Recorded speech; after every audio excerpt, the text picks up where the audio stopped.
मैं Satish Maurya skill India YouTube channel पे आप सभी का स्वागत करता हूं। आज के वीडियो में हम लोग देखेंगे नीमी के 500 क्वेश्चन सीरीज का पार्ट 6। पार्ट 5 में हमने ऑलरेडी 25 क्वेश्चन करा रखा है। क्वेश्चन नंबर 26 है, calculate the resistance value in R3 register. ये बोल रहा है कि ये गिवन सर्किट में R3 रजिस्टर का रेजिस्टेंस वैल्यू बताना है। सर्किट में इनपुट वोल्टेज है 24, करेंट है 12 एम्पियर और R1 रजिस्टेंस 4, R2 रजिस्टेंस 6 और R3 का वैल्यू पूछ रहा है। आपको पता होगा कि जो पैरेलल कॉम्बिनेशन होता है सर्किट का रेजिस्टेंस में, उसमें करंट डिफरेंट होता है और वोल्टेज सेम होता है। तो ये जो 24 वोल्ट है, सभी रेजिस्टेंस को वोल्टेज सेम मिलेगा और करंट डिफरेंट होगा। तो इन तीनों ब्रांचेस में अलग अलग करंट होंगे और उन तीनों करंट को हम फाइंड आउट करेंगे। इसको बोलते हैं I1 ये है, ये I2 है और ये I3। I1 निकालने के लिए वोल्टेज कितना है, current is equal to voltage by resistance. Voltage 24 है और रेजिस्टेंस 4, 6 एम्पियर डिवाइड करने पे I2 वोल्टेज कितना है 24, रेजिस्टेंस 6, वैल्यू कितना आ रहा है 4 एम्पियर। और यदि हमको I3 का निकालना है और टोटल दिया है तो IT लिख सकते हैं, total current is equals to I1 plus I2 plus I3। Total current 12 ampere है, I1 6 एम्पियर है, I2 4 एम्पियर है, I3 निकालना है। I3 जब निकालेंगे तो 12 एम्पियर माइनस 10 एम्पियर, I3 की वैल्यू 2 एम्पियर। यहाँ पे 2 एम्पियर जा रहा है। और यदि रेजिस्टेंस निकालना है तो रेजिस्टेंस निकालने की क्या होता है formula, voltage by current. Voltage कितना है 24 वोल्ट और करंट कितना है 2 एम्पियर, तो रेजिस्टेंस कितना होगा 12 ओम। ऑप्शन डी सही है इसका। क्वेश्चन नंबर 27 है, what is the effect of circuit if AB point are shorted.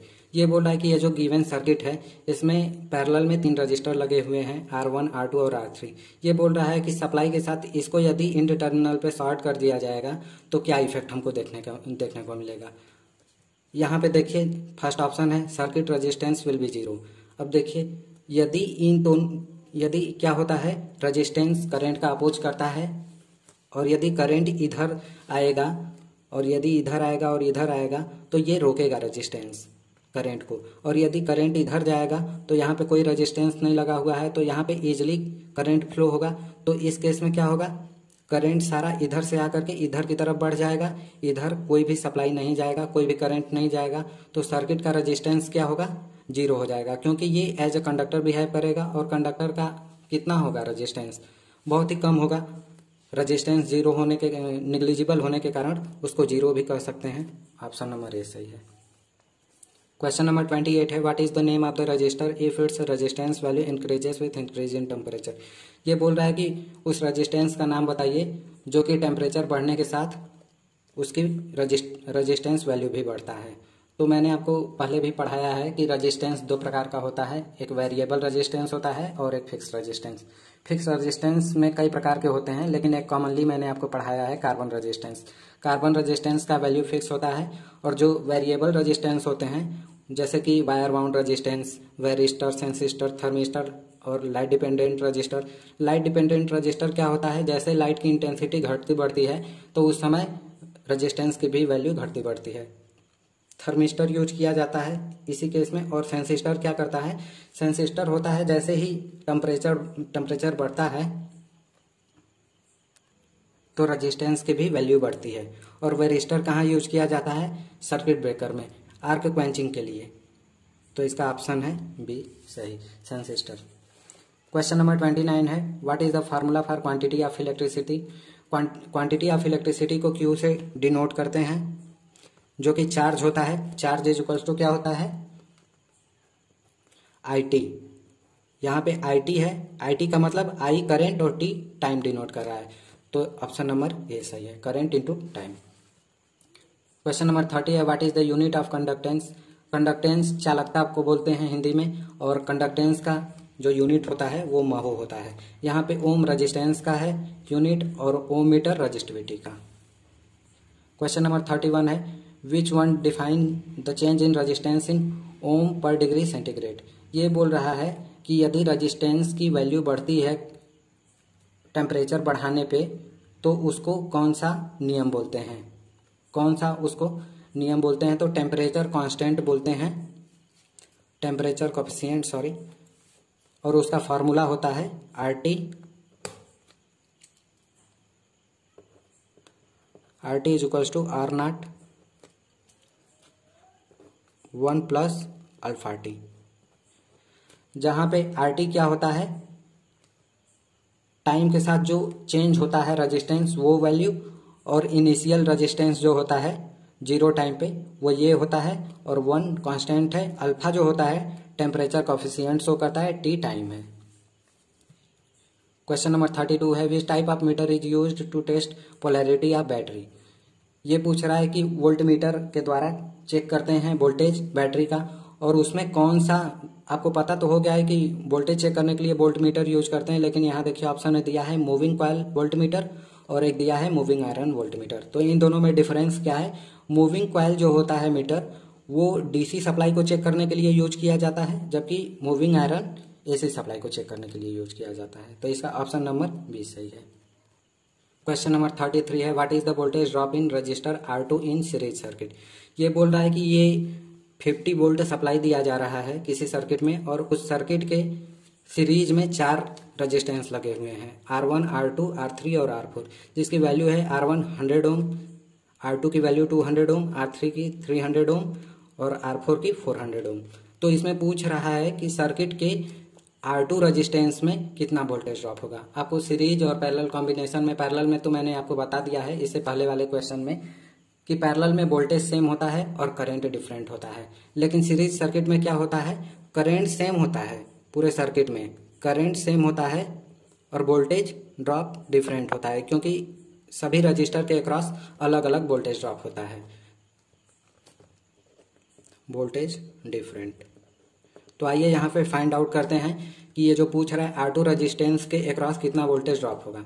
तो टोटल रजिस्टेंस निकालते हैं पहले, RT रजिस्टेंस को सीरीज में जोड़ा गया है, तो निकालने का तरीका है R1 R2 plus R3 plus R4, कितना होगा 100 प्लस 200 प्लस 300 प्लस 400, कितना आ रहा है 2 3 3 और 4 1000 आ रहा है, 1000 ओम आ रहा है टोटल रजिस्टेंस, और यहाँ पे क्या दिया है 50 वोल्ट सप्लाई दिया गया है। तो V इज इक्वल्स टू क्या होता है IR होता है, वोल्टेज गिवन है 50, करंट हमको निकालना है, करंट निकालेंगे और रजिस्टेंस को इधर नीचे भेजेंगे तो कितना आएगा 1000 50 में 1000 का यदि डिवाइड करेंगे तो आएगा 0.05, और ये यहाँ पे 0 है तो 0 1.050, ये तो आ गया हमारा करंट का वैल्यू, करंट का वैल्यू है ये, सर्किट में कितना करंट है ये यहाँ पे आ गया, करंट आ गया। अब इसके अक्रॉस कितना वोल्टेज ड्रॉप हो रहा है उसको निकालने के लिए ये formula V is equals to IR, voltage निकालना है हमको, करंट कितना है सर्किट में 0.05, रजिस्टेंस कितना है 200 ओम, और यदि इन दोनों का मल्टीप्लाई करते हैं तो कितना आता है 10, ये वोल्टेज। तो यहाँ पे ऑप्शन नंबर है बी। आप कैलकुलेशन ध्यान से देखिएगा क्योंकि मैं स्पेस कम होने के कारण थोड़ा सा कंजस्टेड हो रहा है। क्वेश्चन नंबर 34 है which is the application of series circuit. ये पूछ रहा है कि सीरीज सर्किट का इसमें कौन सा एग्जाम्पल है। फ्यूज सीरीज सर्किट का एग्जाम्पल है, सही बात है, सीरीज हमेशा फेज में लगाया जाता है और सीरीज में लगाया जाता है। ऑप्शन नंबर बी देख लीजिए, वोल्ट मीटर हमेशा पैरेलल में लगाया जाता है, ये भी गलत है। इलेक्ट्रिक लैंप इन होम, मैंने आपको बताया था कि जो भी सप्लाई घर में आती है वो सब पैरेलल में रखा जाता है, सभी रूम को पैरेलल में सप्लाई दिया जाता है। रूम के अंदर जितने लैंप या फिर जितने इक्विपमेंट लगे होते हैं सब पैरेलल में कनेक्टेड होते हैं, क्योंकि वोल्टेज प्रॉपर मिलता है और वो सही से रन करता है, और यदि एक कोई खराब हो जाए उसमें से तो दूसरे को अफेक्ट नहीं करता है। ये उसकी प्रॉपर्टी होती है पैरेलल सर्किट की। क्वेश्चन नंबर 35 है, which method is used for measuring 1 ohm to 100 kilo ohm range resistance. देखिए, रेजिस्टेंस को मेजर करने के कई मेथड होते हैं। हम मल्टीमीटर से मेजर करते हैं, मीटर से मेजर करते हैं, फिर इंसुलेशन रेजिस्टेंस मेजर करने के लिए मेगर यूज करते हैं। तो कई प्रकार के बड़े रेजिस्टेंस को मेजर करने के लिए यूज करते हैं मेगर। उसे छोट के लिए यदि एकदम छोटा है तो उसमें एक्यूरेसी ज़्यादा फाइंड आउट करने के लिए। तो इस 10 ओम और 100 के ओम के बीच के रेजिस्टेंस को मेजर करने के लिए हम व्हीटस्टोन ब्रिज मेथड यूज करते हैं। ऑप्शन सी सही है इसका। क्वेश्चन नंबर 36 है, what is the SI unit of specific resistance. ये बोल रहा है कि स्पेसिफिक रेजिस्टेंस का एसआई यूनिट बताइए। तो मैंने आपको बताया था resistance is equals to rho L by A, और इसके अनुसार मैंने आपको रजिस्टिविटी, एक्चुअली देखिए स्पेसिफिक रेजिस्टेंस को ही रजिस्टिविटी बोलते हैं, ये इसका दूसरा नाम है। तो रजिस्टिविटी यदि हम निकालते हैं तो resistance into area upon length. यहाँ पे क्या होता है, ओम मीटर इसका। तो ऑप्शन नंबर सी सही है। क्वेश्चन नंबर 37 देखिए, what is the value of resistance of the register. पूछ रहा है कि ये जो कार्बन रेजिस्टेंस है इसकी वैल्यू क्या होगी। तो मैंने आपको कल फार्मूला दिया था, BB Roy good boy very good boy. आइए एक बार फिर से देख लेते हैं।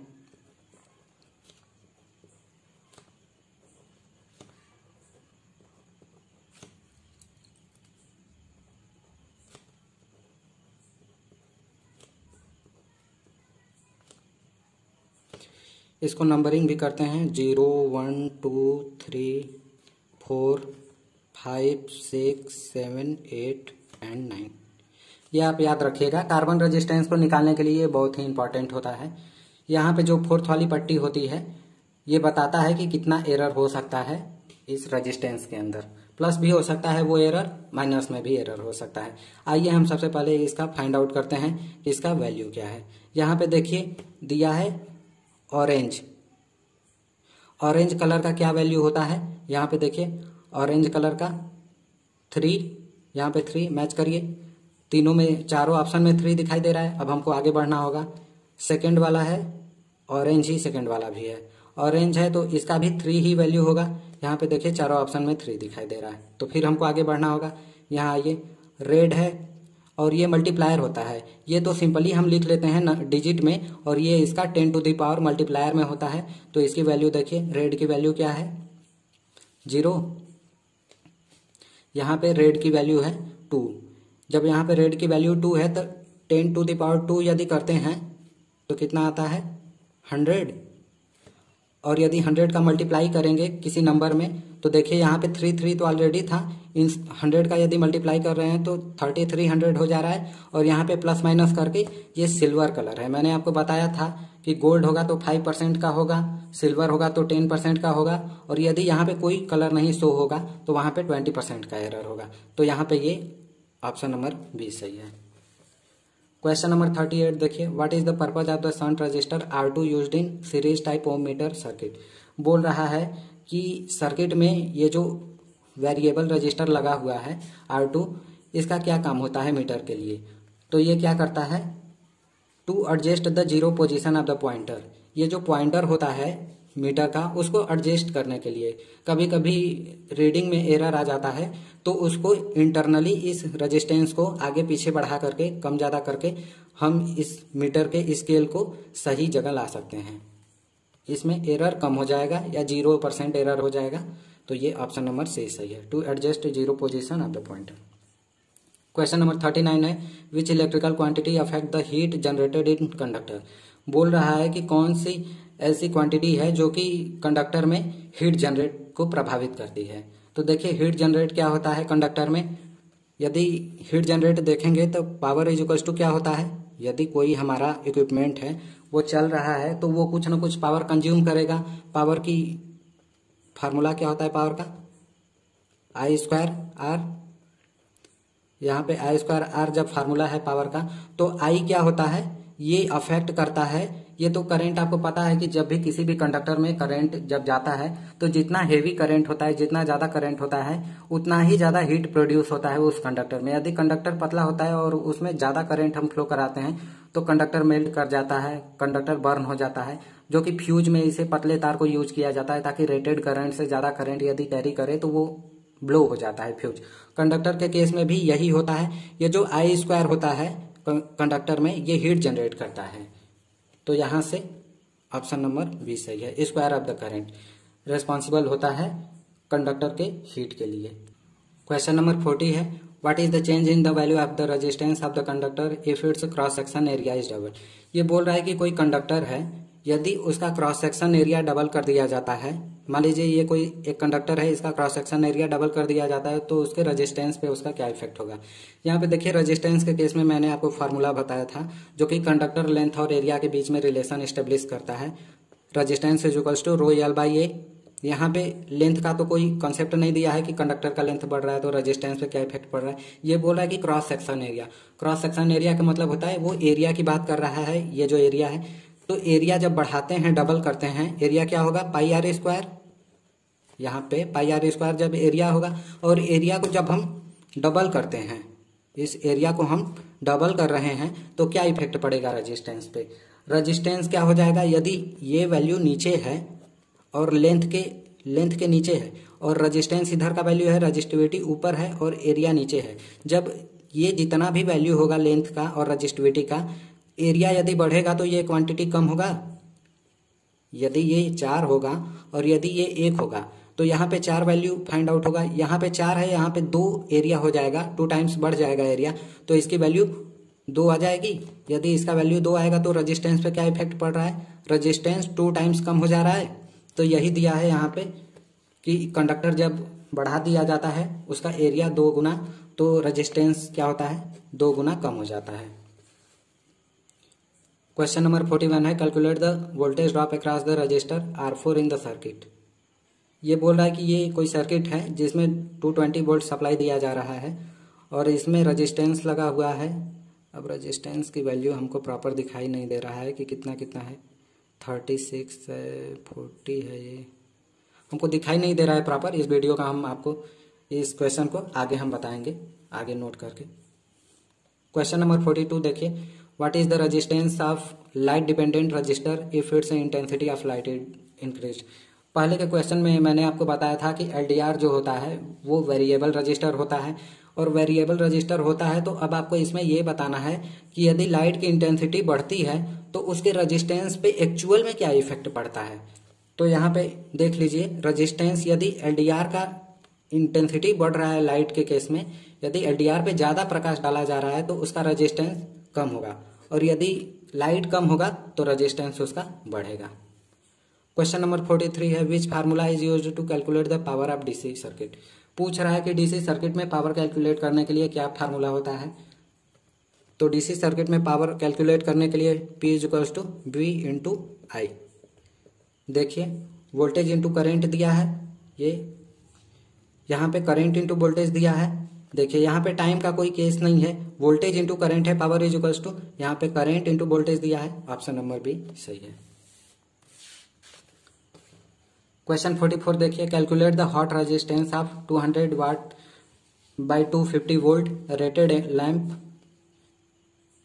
बोल रहा है ये कि कोई हॉट रेजिस्टेंस है जो कि 200 वाट का है और उसको 250 वोल्ट सप्लाई दिया जा रहा है, तो उसका रेजिस्टेंस फाइंड करना है। आइए देखिए, रेजिस्टेंस जो पावर के केस में क्या होता है, पावर का फार्मूला आप देखिए पहले, power is equals to V into I. Current नहीं दिया है तो इसको करंट को हम रिप्लेस कैसे करेंगे, यहाँ पे पहले हम करंट निकालेंगे। पावर यहाँ पे दिया हुआ है 200, वोल्टेज कितना है 250, तो करंट निकाल सकते हैं। यहाँ पे डिवाइड कर देंगे 250 से, तो क्या होगा 5 4 जा 20, 5 5 जा 25। यहाँ पे करंट आ रहा है 0.8 एम्पियर। जब आप डिवाइड करेंगे तो करंट आपको इतना ही आएगा, 5 8 जा 40, 0.8। ठीक है, अब यहाँ पे देखिए करंट तो हमको निकल गया है, अब हमको निकालना क्या है, रेजिस्टेंस की वैल्यू। तो रेजिस्टेंस के केस में क्या होता है, power is equals to I square R. यहाँ पे करंट 0.8 है और पावर कितना है 200 वाट।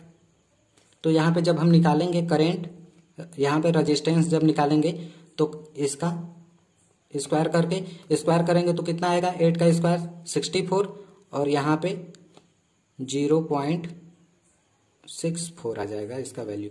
और जब डिवाइड करेंगे 200 से इसको तो आपको वैल्यू, यहाँ पे जगह हमको नहीं प्रॉपर दिख रहा है, यहाँ पे हमारा पेन नहीं चल पा रहा है। आप जब इन तीनों को डिवाइड करेंगे, 200 को जब डिवाइड करेंगे 0.64 से तो आपको वैल्यू मिलेगा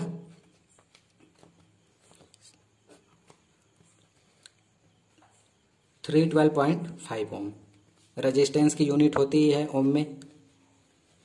क्वेश्चन नंबर 45 देखिए, what is the value of resistance in an open circuit. ये बोल रहा है कि कोई रेजिस्टेंस है और वो बीच से टूटा हुआ है, ओपन सर्किट है। यहाँ पे मान लीजिए सप्लाई दिया जा रहा है 12 वोल्ट। यहाँ पे जो सर्किट है, यहाँ पे रेजिस्टेंस है और रेजिस्टेंस का अंदर से वायर ब्रेक है। और हम यहाँ ओम मीटर यदि लगा करके इसका रेजिस्टेंस चेक करते हैं तो सर्किट का कोई भी रेजिस्टेंस नहीं दिखाएगा, क्योंकि यहाँ वायर ब्रेक है। डिसकंटिन्यूटी यहाँ पे शो करेगा और यहाँ पे रेजिस्टेंस इन्फिनिटी हो जाएगा। क्वेश्चन नंबर 46 है, which resistor the lowest current flow in a parallel circuit having the value of 50 ohm, 220 ohm, 450 ohm and 560 ohm. यहाँ पे ये बोल रहा है कि कोई सर्किट है जिसमें कि 4 रजिस्टेंस लगे हुए हैं जो कि सब पैरेलल में कनेक्टेड हैं और सबका वैल्यू दिया हुआ है। ये सब पैरेलल में कनेक्टेड हैं सेम सप्लाई के साथ। सप्लाई वोल्टेज नहीं दिया है, ये कोई फिक्स वोल्टेज है, जो कि आपको पता ही है कि पैरेलल में वोल्टेज सबको समान मिलता है, करंट डिफरेंट होता है। तो यहाँ पे जो वोल्टेज है वो फिक्स है इन चारों रेजिस्टेंस के लिए। तो ये बोल रहा है कि सबसे कम करंट किस रेजिस्टेंस में होगा। तो करंट के लिए क्या फार्मूला होता है, current is equals to voltage by resistance. Current हमको निकालना है, वोल्टेज फिक्स है। वोल्टेज जब फिक्स है, यदि वोल्टेज 220 है और यदि रेजिस्टेंस 1 है तो करंट 220 हो जाएगा। रेजिस्टेंस की वैल्यू जैसे जैसे बढ़ती जाएगी करंट कम होता जाएगा। तो यदि रेजिस्टेंस बड़ा है तो करंट क्या होगा, कम होगा। तो इसमें देखिए रेजिस्टेंस सबसे बड़ा कौन सा है, 560 ओम सबसे बड़ा रेजिस्टेंस है इसमें, तो करंट सबसे कम होगा इसमें। तो 560 देखिए कौन सा, ऑप्शन नंबर डी सही है। क्वेश्चन नंबर 47 है, what is the specific resistance value of copper conductor. ये बोल रहा है कि कॉपर कंडक्टर का स्पेसिफिक रेजिस्टेंस कितना होता है। ये रटने वाली चीज है, ये जैसे कोई भी चीज निकाल दिया गया है पहले से ही वैल्यू फाइंड आउट है। ये एक प्रकार से कह सकते हैं कि रिसर्च वाली चीजें हैं। आप इन चीजों पे यदि रिसर्च करेंगे, कॉपर कंडक्टर ले करके उतना करंट दे करके उस टेम्परेचर पे, तो आप ये वैल्यू फाइंड कर सकते हैं। लेकिन ये रटने वाली चीजें हैं तो आप याद रखिएगा। 1.72 माइक्रो ओम पर सेंटीमीटर क्यूब होता है। क्वेश्चन नंबर 48 है, which is inversely proportional to resistance of a conductor. ये बोल रहा है कि रेजिस्टेंस यदि है तो रेजिस्टेंस में इनवर्सली प्रोपोर्शनल कौन सी क्वांटिटी होती है रेजिस्टेंस के। तो देखिए रेजिस्टेंस इज इक्वल्स टू क्या होता है, रो एल बाई ए। रेजिस्टेंस क्या होता है, डायरेक्टली प्रोपोर्शनल होता है लेंथ के, इनवर्सली प्रोपोर्शनल होता है एरिया ऑफ क्रॉस सेक्शन के। तो ये ऑप्शन नंबर डी सही है। आज के वीडियो में बस इतना ही। वीडियो अच्छा लगा हो तो लाइक कर दीजिएगा और चैनल पे नए होंगे तो सब्सक्राइब कर लीजिएगा। बाकी वीडियो को लास्ट तक देखने के लिए धन्यवाद।